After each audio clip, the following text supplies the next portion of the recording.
Angibingelele kumkanya ukuthi TV ngibingelelwa ukhangelano kaMhlongo enkandla eqhudini eshoba lenyathi usezakhele udumo ngegama lika DSD khona igama elisha lapha laloqoko bathi luphi asijabulele uyidlulela angibonge ithuba abantu umkhanya kude TV ngibonge ithuba elikhulu igama lami uThokozani uMasokandlana ngumphesheya abanye bathi ngusomnandi ngusomlekela ngusomdelicious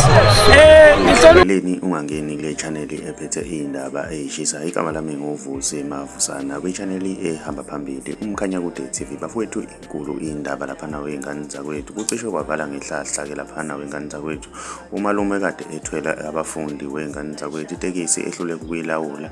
ize yayongena emzini womuntu ke lapha nawe ingane zakwethu kucishe kwenzeka isiphihli sengozi endaweni yaselindelani eNtuzuma Wandlazi ngesikhathi itekisi ingena emzini womuntu iyobhajwa khona wengane zakwethu kubikwa ukuthi umshayeli uhluleke ukuyibamba ke wengane zakwethu iphelele amabreki ke lapha na kubikwa ukuthi kulimale oyedwa ke umshana ke lapha na wengane zakwethu akekho oshonile ngale ngozi mina ngiyafisa ukwazi uvo lwakho ukuthi wena ngabe kuthini okwakho ukuphawula ngalolu daba ke sidibane kwi comment section yezovo lwakho ukuthi wena ngabe kuthini okwakho ukuphawula mawumusha ngiyacela wenze okulungile cenza subscribe cenza nebell ukuze uzothola ama notification njalo mas posta ivideo entsha